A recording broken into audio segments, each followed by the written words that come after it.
Hello, and welcome to Courage to Change. This is December 17th, and remember, you are loved. You might not feel it, you might not believe it right now. I'm here to tell you, you are loved. We have a wonderful reading here today. We're doing readings from One Day at a Time with Al-Anon, supporting families and friends with those that have individuals in their lives that have an addiction problem.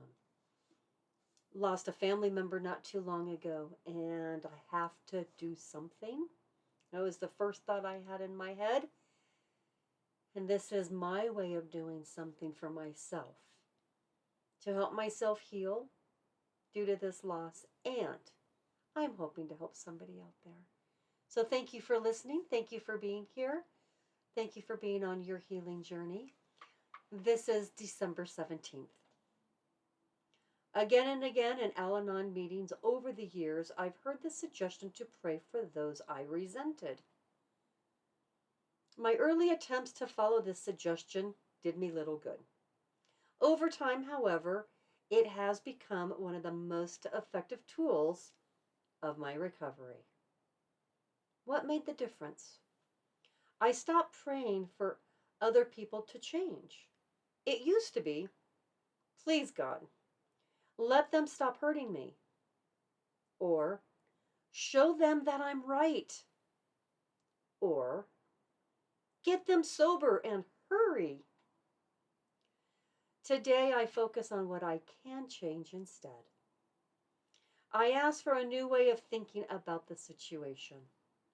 I keep in mind whatever is bothering me when I say the serenity prayer. What is it that I need to accept or change? I pray for the wisdom to know the difference and the serenity and courage to follow through with what I learn. Finally, I pray that the person in question be given the serenity, love, joy that I want for myself. We all deserve that.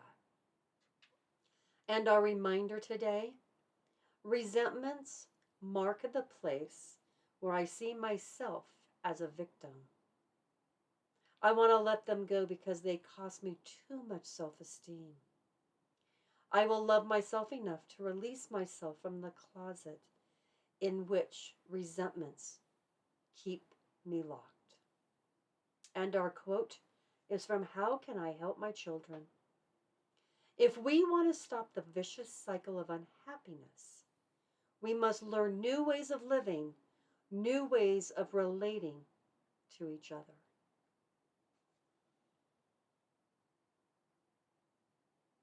Boy, isn't that true? Sometimes the way we pray, we're not quite praying correctly. We're not quite sending out the right message. And if we could flip those prayers around to really send out love, because when you're able to do that from a loving place, which means you love yourself, which means you are loved, right? When it comes from a loving place, you start loving yourself. When you send those prayers out, it's because it's the love you have for yourself that you're able to love others. A lot of times, we are looking and seeking for love from outside of ourselves, acknowledgement, confirmations, validation. That is a vicious cycle. And instead, we should look a little closer to home. Right here.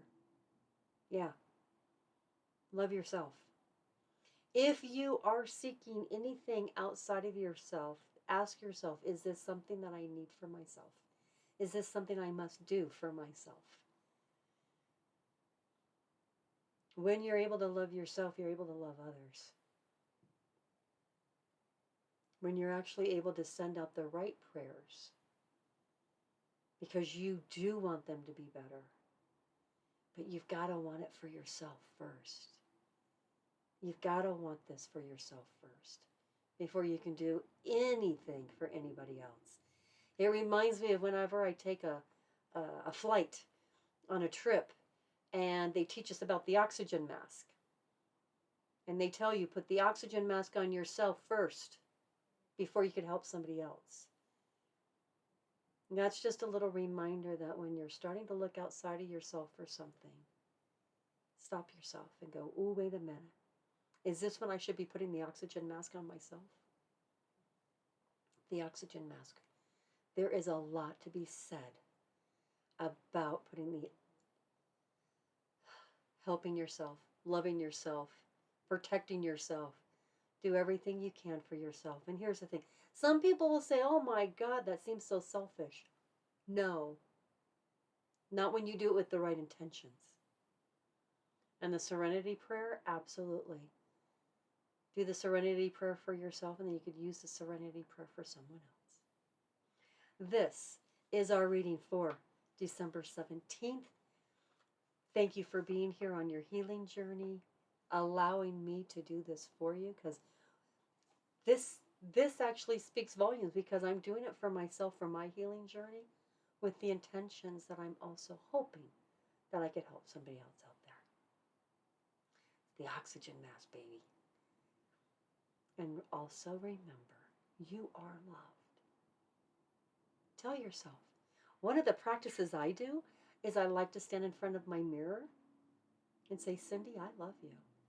I look myself in the eye and I go, I love you. Give yourself a little good dose of love. This is December 17th. And remember, you are loved.